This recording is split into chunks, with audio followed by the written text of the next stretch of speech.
The golden age of the action RPG is over. Now this may sound like an over-the-top statement, just another guy on the internet trying to tap into negativity to get clicks, and I'd usually agree with you. You see, I'm not really a fan of nostalgic narratives. It's often much easier to reach into a vision of a purer past than offer practical solutions that actually work in the present. But as I get onto, the research I've conducted into the past, present and future of the action RPG has only led me to one conclusion: that it had a golden age, and that age is now completely and utterly over.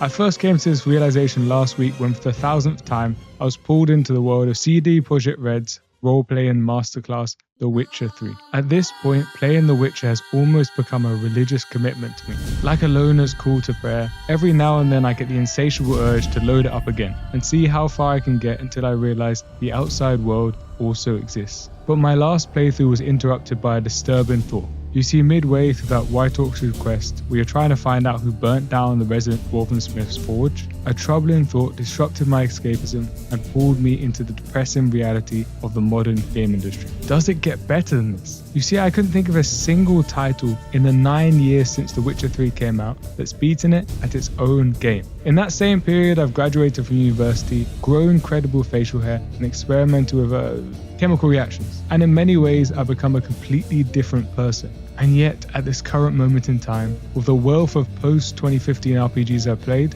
I couldn't think of one that surpassed The Witcher 3, that truly offered an experience so distinct and well-crafted in the entire action RPG genre since it came out. At first, I was so troubled by the implications of what I had just said that I tried to convince myself that it was just me, that I'd officially reached my old man stage, and 10 years later I'd be slumped on an AI-powered armchair, ruining the day Fallout went AR. But something at the back of my mind just told me there was more to this. So I began to investigate, scouring dozens of forum posts, YouTube videos, and user data that all led me to the same conclusion: that from the start of the PS3 era in 2006 to the dawn of the PS4 one in 2015, there was a golden age of the action RPG, and now it's over. This complete reality check was a difficult pill for me to swallow at first, but you might ask, why are you so sure there was a golden age? What does that even mean? And how did we get to where we are now?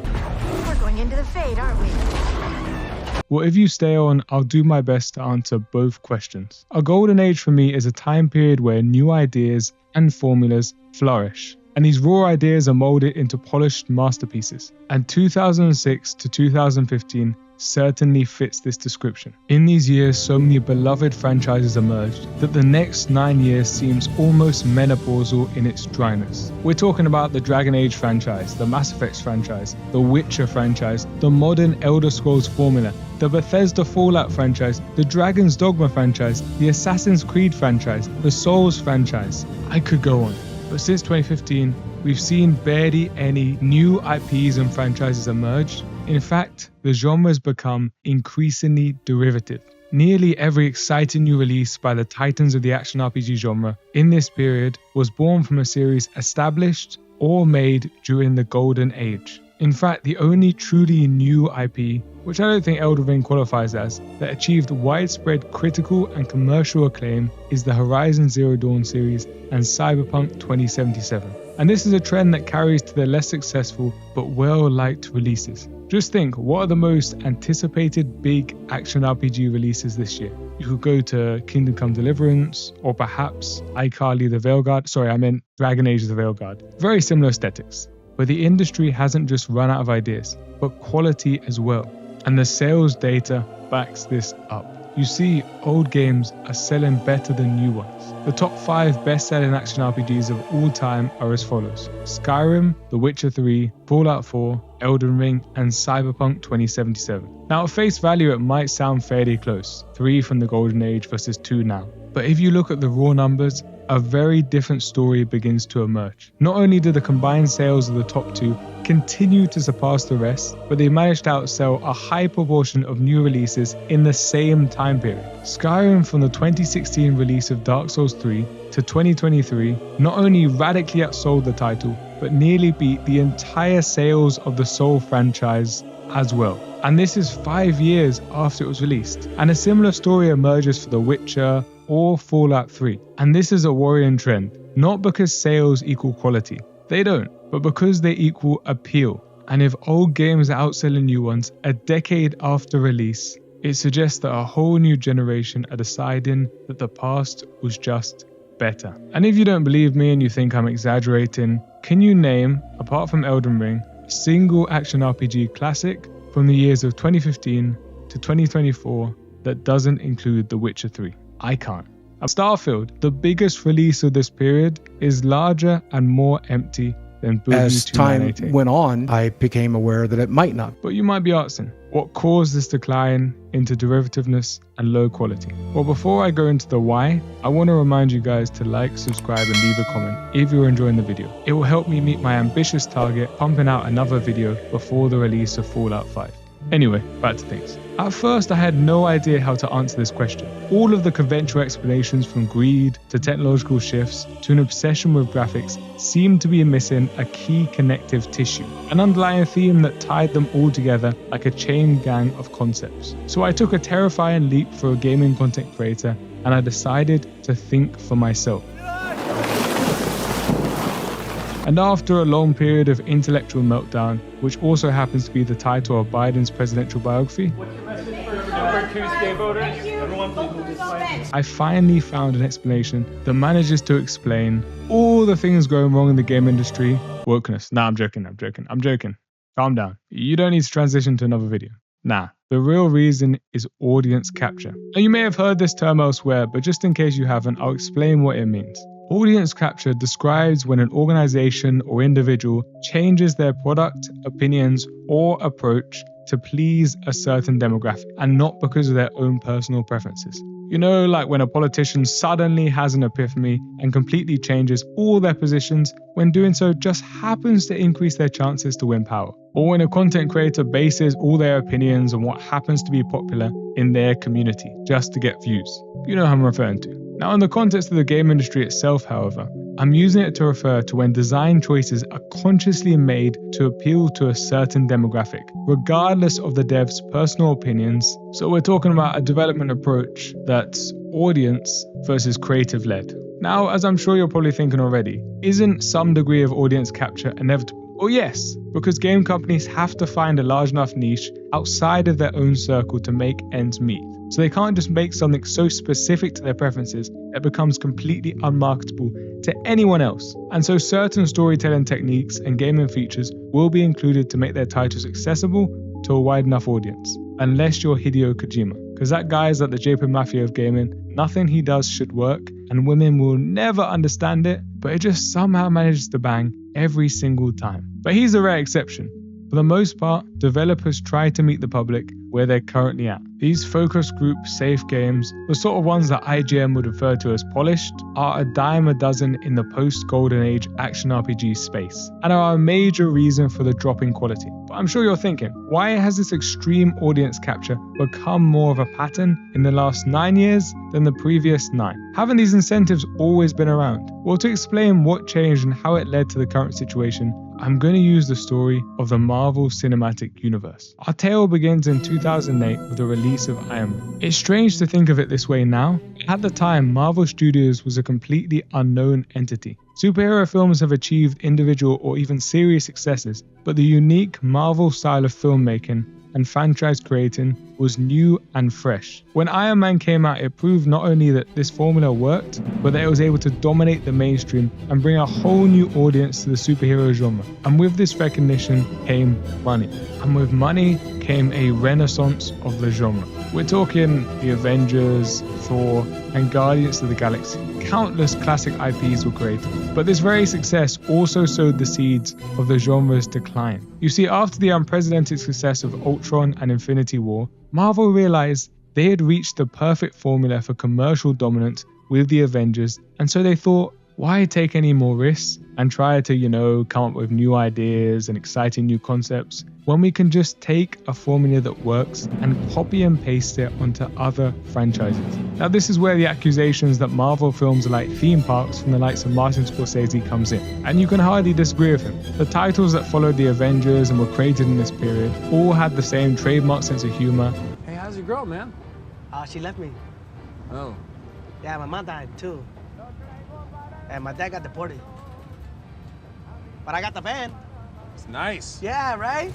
narrative structure, and constant inter-film cameos. Now at first, as the execs correctly predicted, the public couldn't get enough. Anything Marvel was an instant success, and the directors and writers that ran the show were able to add just enough of a unique flair for these new cash grabs to seem worth watching. But at a certain point, Marvel overstepped. They had saturated the market with too much generic content at too fast a pace, and audiences took note. Marvel fatigue began to creep in, and that audience they built started to flee. Several flops followed, and the ones that were successful were either well-established, high-level IPs like Deadpool, or were simply no longer guaranteed the $50 to $1 billion grosses that they were used to in the previous period.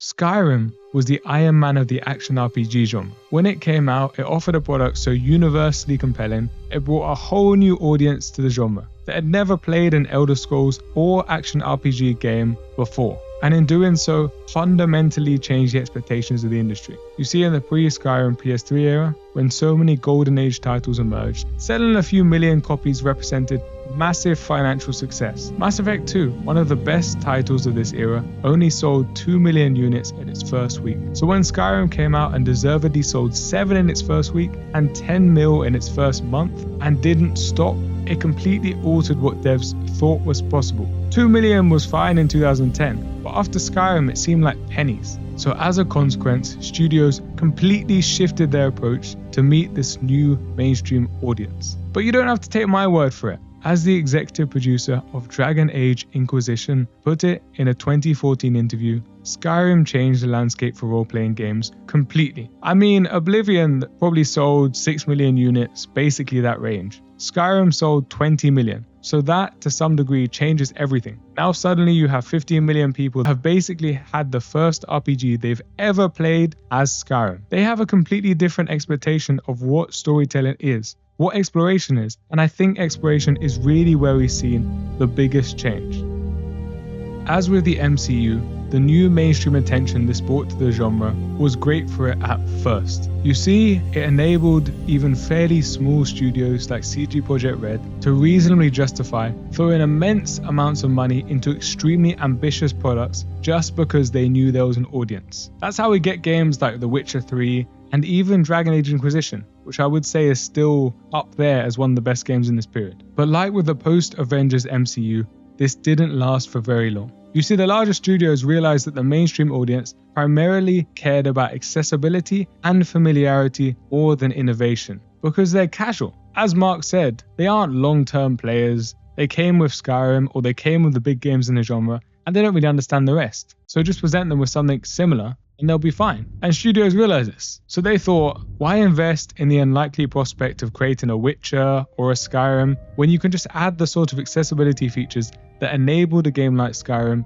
to an existing franchise without, doing all that risky innovation, taking all the reward and none of the risk. This wouldn't have worked in the Golden Age, simply because to sell to the much more hardcore audience action RPG developers were aiming for in this period required experimentation. You needed to stand out. These gamers valued experimentation over familiarity and comfort. They wanted something new. And so devs were incentivized to constantly create new IPs and experiment with fresh ideas. But when you're dealing with a large mainstream audience, accessibility and comfort is the most important thing. And so you see studios shift towards having the best graphics, ray tracing, the biggest worlds, with the same accessible minimap, UI, quest design, and very basic choices and consequences as a standard. Now, as I hinted before, just like with Marvel, financially this worked at first. Assassin's Creed is the perfect example of a franchise that has produced boatloads of cash because of its ability to adapt to current trends so effectively. Like a gender-fluid comedian, it lost any semblance of its identity. But as with MCU fatigue, gamers are starting to take note and are becoming increasingly dissatisfied with every new AAA game. And this is a big reason why I felt compelled to write this. You see, I reached my breaking point as well this year with the Dragon Age 4 reveal. Dragon Age 4, now known as the Veilguard, is a premier case study for for audience capture. It was initially conceived as a way to take advantage of the multiplayer craze. Higher-ups tasked the devs to create a high-space multiplayer game that integrated live service elements. But after Anthem comprehensively revealed no one wants this, and proper RPGs went back into vogue, development shifted gears towards an actually playable format known as the single-player action RPG. But this obsession with mass appeal still infested every pore of the new game's DNA, and fans like myself found this out at the Xbox Showcase. Instead of a game that follows in the innovative roots of BioWare, we were given a by-the-numbers action RPG with an Ava Tyson-approved art style, which also happens to be a pretty good description of the industry as a whole. But I don't want to end on a sour note. The abdication of quality by the mainstream has opened the door for mid-tier studio revival. We've already seen the seeds of this shift bear fruit with the success of games like Kingdom Come, and hopefully if the sequel becomes a massive hit while staying to its roots, it might convince other smaller developers looking to make their name that the best way to compete against the Ubisofts and the EA is to play a different game. But what do you guys think? Is the action RPG in terminal decline, or am I just exaggerating? Let me know, and like and subscribe if you want more content like this.